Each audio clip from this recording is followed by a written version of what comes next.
So just waiting for this to connect and then we can get started. What's happening in the chat? Which test do you mean, Jay? I mean the IELTS test. The IELTS test is a tricky test. It's hard. I can tell you that we have a little bit more insight into how the examiners score the writing. Let's just leave it at that. But let's just say that E2 language has a better understanding. That's all I'm going to say. I'm going to show you instead what I mean. Yep, E2 language is now live on YouTube. That's cool. All right, let me turn my phone off. I hope you can turn yours off too. Now, just before we get started, we're going to write a full essay, the whole shebang. I want you to write it on paper, okay? You need the practice of handwriting this, not typing it. Typing is a completely, well, not a completely different, it's a very different skill, okay? And it's hard to handwrite for a few reasons. Not because it's messy and it hurts your hand, but because you can't delete stuff and you can't insert stuff. So you need to think of your sentence before you write it out, okay? That's a big difference between typing and writing. What am I doing? All right, let's get started. Hello, everyone on YouTube and in the Zoom webinar. Hope all is well. My name's Jay. I'm one of the expert IELTS teachers here at E2 Language. In this live class, we're going to do IELTS Writing Task 2. We're going to focus on the question prompt that asks, to what extent do you agree or disagree? Okay. This is, well, really there are 5 main essay types that you might see on test day. This is number 3. This is the agree, disagree, or the opinion essay. It comes in various forms. It may ask you, what is your opinion? It may say, are these positive or negative developments? Or it may come in the form that we're about to see now, which is to what extent do you agree or disagree, which is slightly different because it's not asking you whether you agree or disagree. It's asking to what extent, how much you agree or disagree. So you need to fit that in somehow, which I'll show you how to do. Let's look at the essay structure that we're about to learn. It's going to look like this. Don't worry too much. I'm going to walk you through it sentence by sentence, how to write the introduction in 3 sentences. Paragraph 1, well, let's just say 5 or 6 sentences. I've realized I've made a typo there. And they're going to be single ideas. If you've seen the last couple of live classes I've done, I've looked at double ideas, 2 ideas. These will be 1 idea in each paragraph. 1 idea, and that idea is extrapolated upon or built out in the following sentences, okay? It's somewhat easier, I think. So my essay looked like this after I finished writing it. And in fact, you can see the 4 main paragraphs we're about to learn how to write. Mine, in fact, came to 354 words. On test day, it's going to be pretty difficult to write any more than, say, 280 words. There's a critical thing that you need to understand, though, and that is, well, here's an important tip. Number 1, you need to write more than 250 words, and 23% of candidates do not. Okay, so 2 out of 10 sitting in that testing center will fail to write more than 250 words and will automatically lose points off their essay, entire band scores perhaps. So what you need to do, or what you need to think about, is this: your introduction. If you write 40 words, paragraph 1, 70, conclusion 40, you'll get to 220. That's a sad face. If you can pad out your sentences, lengthen your sentences, make them a bit more complex and longer, you will get above the 250 words, and that is a happy face, okay? And this ties into a second important tip. And this is directly related to how you're scored, by the way. You need to write at least 5 complex sentences using words like although, or so that, or whereas, or which, for example, is a big one, or unless, or in order to, for example. A complex sentence is when you say something like, the dog ate the cat. That's a simple sentence. The dog ate the cat. Okay. You're allowed to use simple sentences, but you need to include complex sentences or else you will get 4 for grammar, even if it's perfect. So you need to turn a sentence like the dog ate the cat, which was a tragedy. So you need to put that comma, which was a tragedy, turns it into a complex sentence. The examiner sees it and goes, ah, good, that's one. Where are the others? The dog ate the cat, which was a tragedy for the family. Something like that. So write complex sentences. I want you to do that in this live class. Here's another important tip. You need to take a strong position and argue it. I'm going to show you how to do that. In other words, you don't want to have a weak position, a weak point of view, a weak opinion. Don't have a weak opinion in your essay. It needs to be very clear for the examiner to see that you're for or against something. And it's very apparent in every paragraph that you write. Because that's the other thing for task achievement. One of the criteria. I won't bore you with that, but that's true. So let's begin. Firstly, we're going to analyze the question prompt. So on test day, you sit, the examiner say you may start writing. You open up your test booklet and boom, you have 30 seconds to read this prompt and understand it.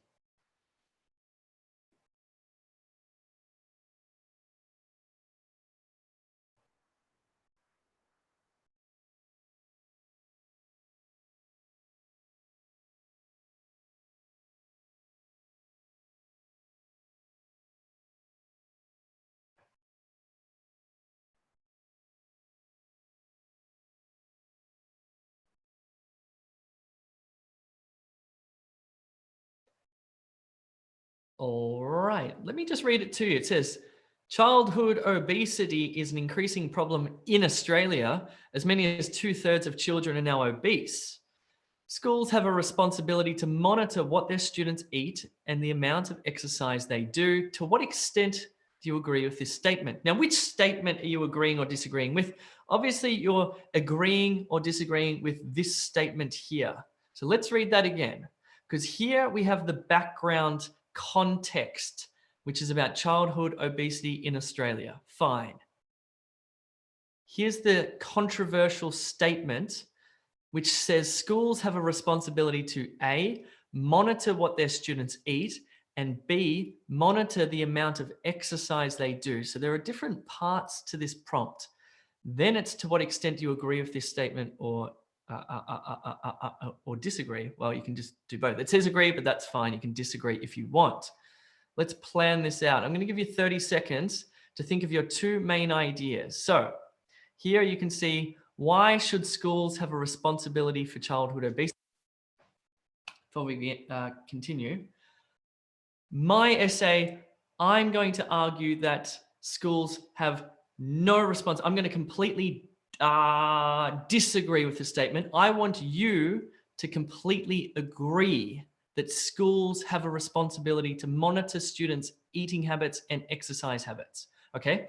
Because all the examples I'm going to show you, I'm going to completely disagree. I want you to completely agree, just because it'll give you a bit of a chance to exercise your creative thinking. So what I want you to do is come up with reason one. Why should schools have a responsibility for childhood obesity? What's the main reason why schools should monitor what students eat and the exercise they do? What's the main reason? I want you to come up with the second reason. You have 30 seconds to come up with your two main distinct ideas.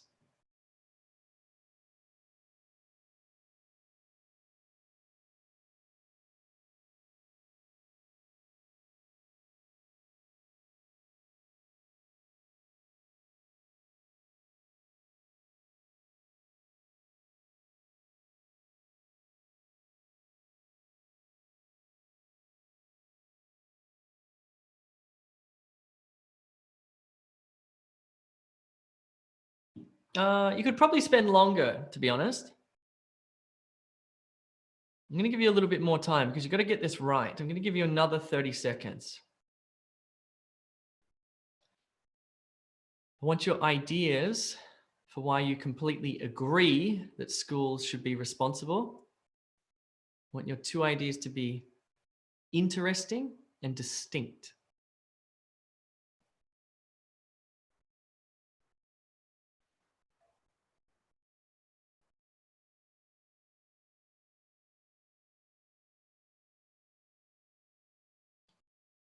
Okie dokie. Let me just check that everything's cool. Good. Okay. People are coming up with their ideas. Nice, nice, nice. Now, why should you do this? Why should you spend 30 seconds coming up with your two main ideas? Why shouldn't you just start writing? Because you start writing, you don't know what you're writing about, which is firstly, it's problematic. And second of all, what's going to happen is you're going to get halfway through and go, that's a bad idea. I don't really know what I'm talking about because I didn't think it through. So if you think it through first, you come up with your two ideas, they become your two paragraphs, makes it much easier. By the way, those of you in Zoom, if you can't see my screen properly, please just go to YouTube. This is now live streaming. You can watch this on YouTube. Say it again. If you can't see my screen properly, go to YouTube. Let's push on. You've got your two ideas. So now we can write the introduction. Okay. Cool bananas. Here we go. Sentence 1, we're going to write a general statement based on the prompt. Sentence 2, we're going to rewrite the question prompt in our own words. Sentence 3, we're going to write, this essay will discuss why I completely, well, for you, completely agree. For me, completely disagree. Okay. Now, let me take you through mine just quickly. General statement. So what I did here is actually, IELTS actually provided me with the general statement. So I just rewrote this into my own words here. So I wrote, obesity in the younger generations is becoming increasingly problematic, especially in Australia, where approximately 33% of children suffer from this preventable disease. So I've just turned that first part of the prompt into a single sentence, a single complex sentence. Cool. Now I'm going to rewrite the second part of the prompt in my own words. So the original prompt says schools have a responsibility to monitor A, what their students eat, and B, the amount of exercise they do. I wrote, some people have suggested that schools should be responsible for the prevention and treatment of their students' weight issues by monitoring their food intake and exercise output. This is right on topic. Now I'm going to write sentence 3 where I say this essay will completely disagree. This essay will discuss why I completely disagree with this proposition because it is far too draconian. You might not know what that word means. That's okay. I only learned it recently. But you can see how I've constructed my fantastic introduction. Your turn. You have 3 minutes. I might give you a little bit more. See how you go. Write it on paper. Your time starts now.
Do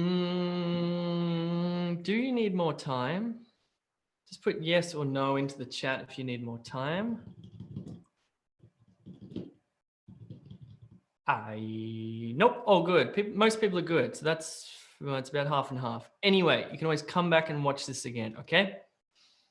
I just wanted to give you the structure. It's really important before test day that you have some sort of structure to write these essays and to write the introduction, to write the paragraphs, because without it, whoa, yeah, it's going to be an issue. Okay, let's push on. And you may want to, if you're struggling with the IELTS, like some people fail this test like numerous times before they go and get help. So they might take it like 3 times, 4 times, 5 times, and then they think, oh, I keep failing, I better get some help. But help's very expensive. And then you think, well, you've taken this test 5 times. That's 5 threes of 50. That's $1,500 you've spent on this test. You could spend $69 and get some great preparation from e2language.com, by the way. I won't harp on too much about it, but let's just say it's pretty damn good. Let's write paragraph 1, okay? The structure is this. We've got a 6-sentence structure. We've got that opening sentence. We're going to provide a reason in sentence 2 and 3. Okay, so this is not so set. You can write 1 sentence for the reason or 2 sentences and give a second reason, or you can elaborate on the first reason. Then in sentences 4 and 5, you can just give a 1 sentence of evidence, or you can give 2 pieces of evidence, or you can give the 1 piece of evidence and elaborate on it in the second sentence. It's up to you. But just follow this structure of opening, reason, evidence, and then closing. You want to make your position very clear. Let me talk you through mine. Opening sentence. The main reason why Australian schools should not monitor their children's food intake, it should say students, by the way, and exercise output is because it is not their job to do so. It is the job of the parents. That's my opening sentence. So I need a reason. Schools are responsible for education, and they can certainly educate children on the value of nutrition and exercise, but watching what they eat and how much they exercise is not in their purview. What's some evidence for this? For example, it would be far too invasive for a teacher to ask students what they have been eating at home and how much they have been exercising. Okay, I'm going to give another bit of evidence here, or I'm going to lead on from the other one. This would lead to all sorts of problems with parents and teachers, even though it may yield results. Now I need a powerful closing sentence that really pushes my position. In short, parents should remain responsible for raising their children healthily, while schools should focus on educating them. Cool. And that's a complex sentence, by the way. I'm going to give you about 8 minutes to write a really strong paragraph. Do it now because it's better than doing it on test day under pressure.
How's it going?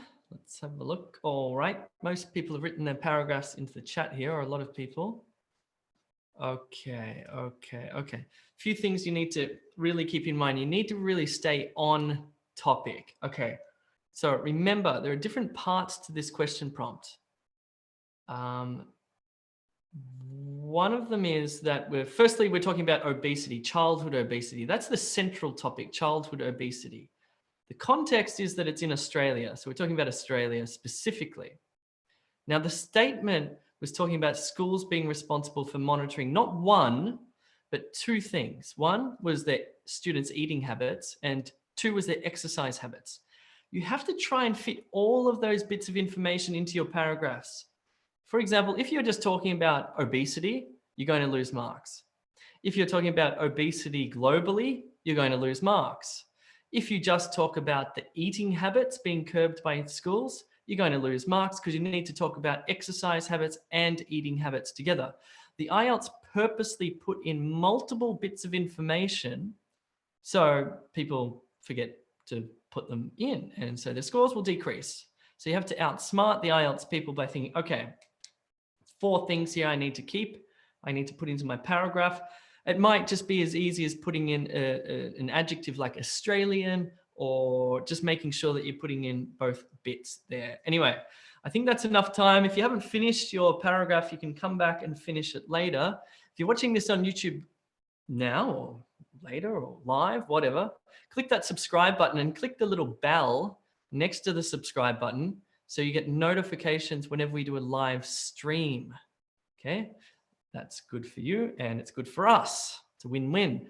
Let's write paragraph 2. It's the same structure. Opening, reason or reasons, evidence or, well, you can't do evidences, but let's just say 2 bits of evidence.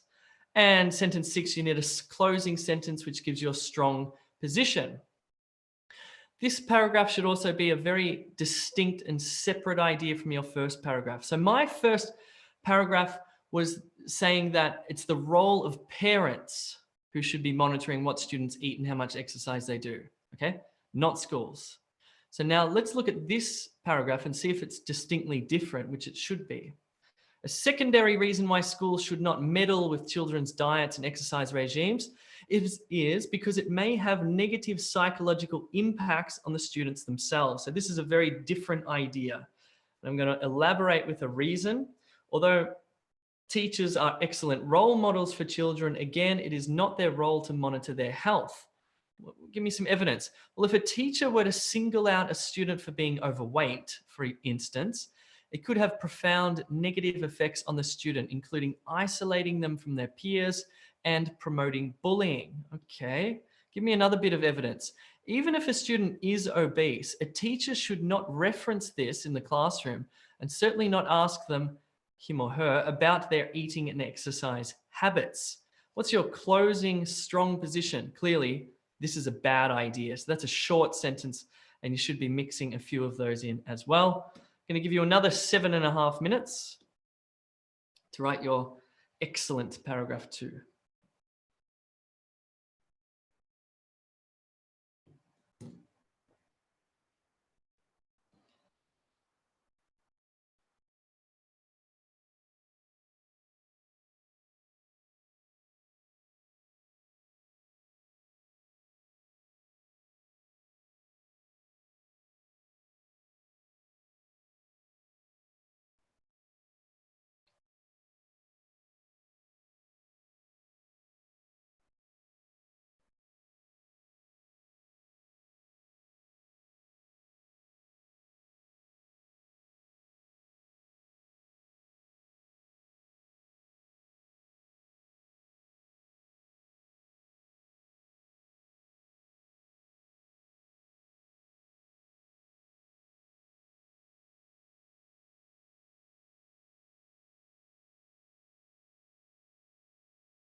All right, that's probably long enough for paragraph 2.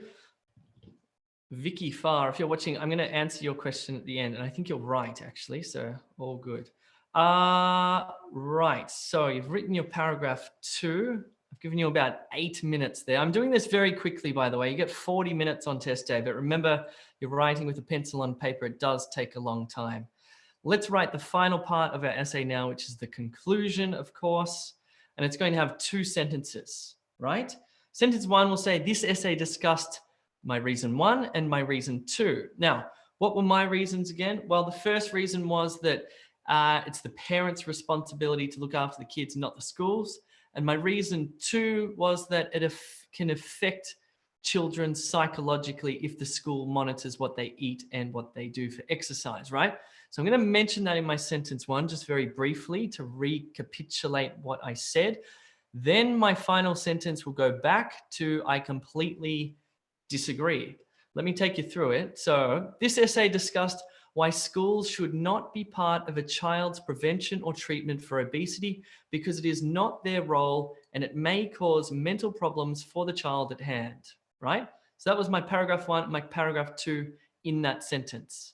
Sentence 2, in my opinion, I completely disagree with the proposition that childhood obesity is a responsibility of schools. Cool. So I've made my opinion very clear. Somebody in the comments said that they read somewhere that you should always not be absolute with your opinion. And that's true in academic writing, like if you're publishing a research paper or even writing an essay at university. Writing an essay for the IELTS is different. At university, it's called hedging, and you don't want to be too absolutely sure about something because it's difficult to know what anything is in reality.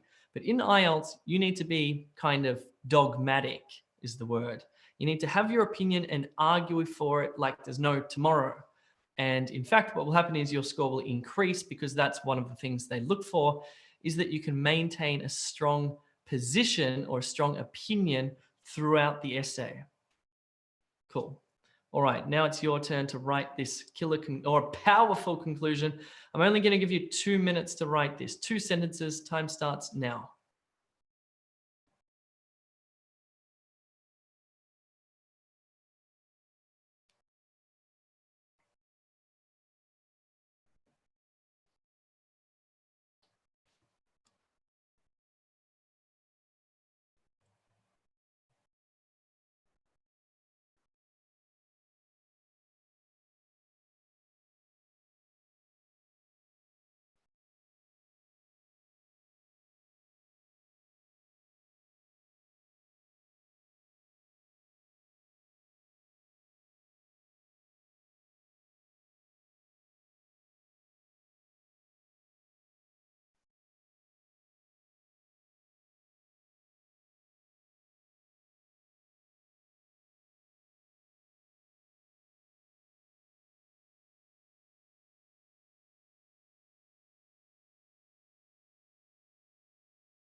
Okay, again, not very long to write your conclusion. On test day, you can certainly spend more time on it than that. And you want it to be good. You want it to be good.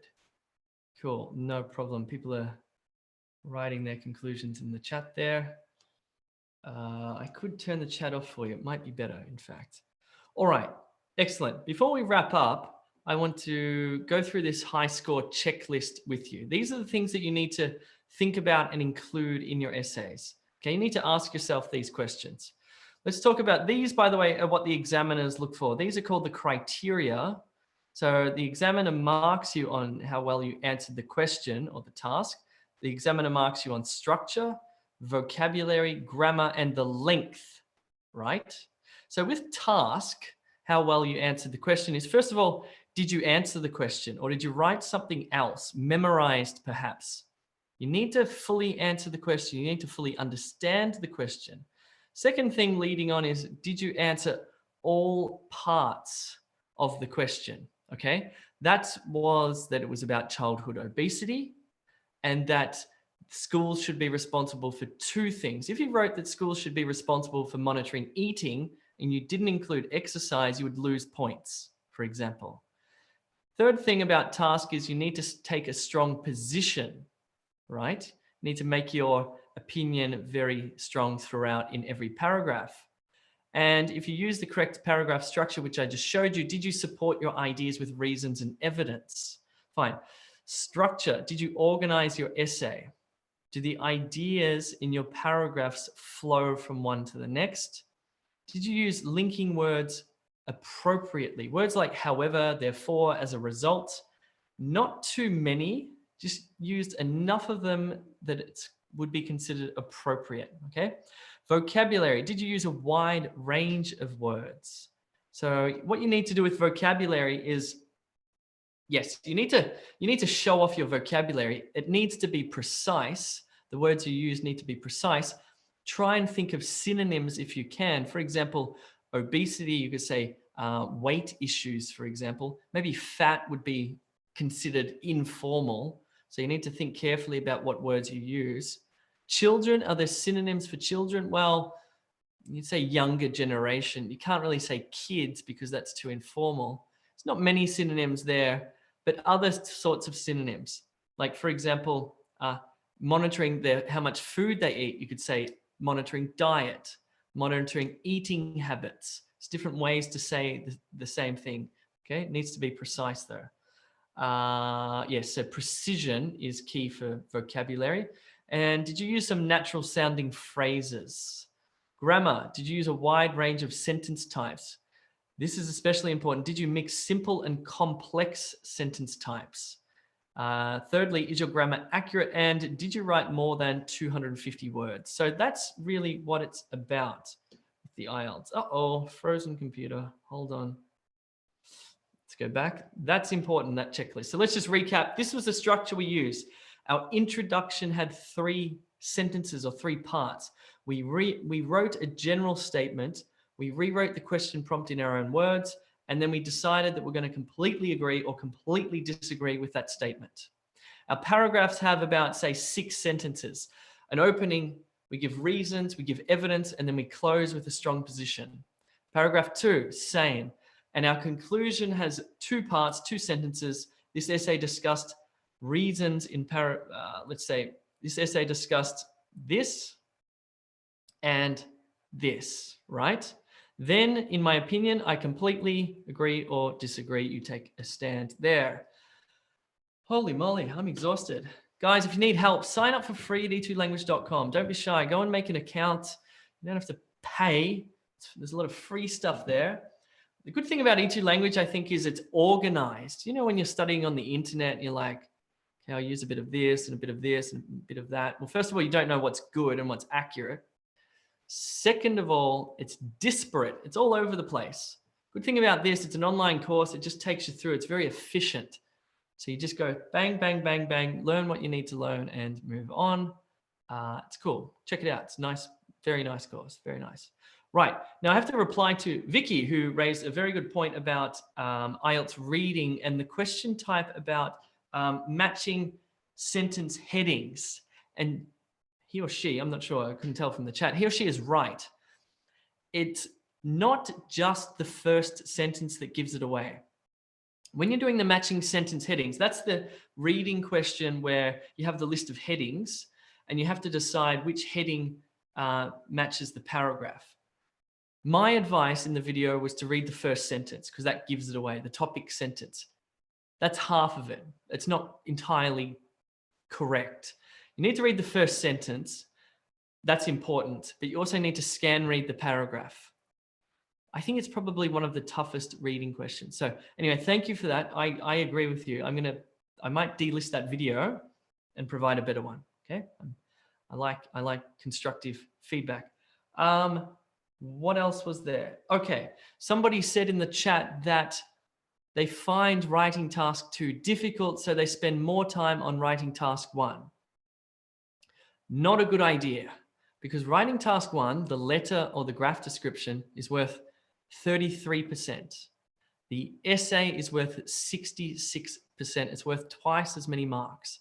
So that's why you should spend twice as much time writing the essay as opposed to focusing on task 1.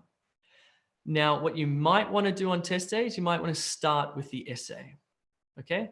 Some people find it easier to start with the essays. I think especially for academic writing, because it's hard to just start writing the graph description.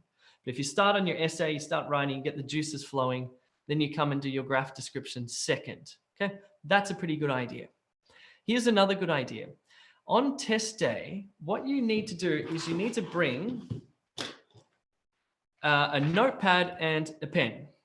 And while you're waiting, because let's say you get to the testing center at say 7:30 a.m. to sign up and register, it's pretty hard to get the language juices flowing in your brain, right? It's like you've just woken up out of bed. You probably didn't sleep very well. Maybe you've skipped breakfast, try not to.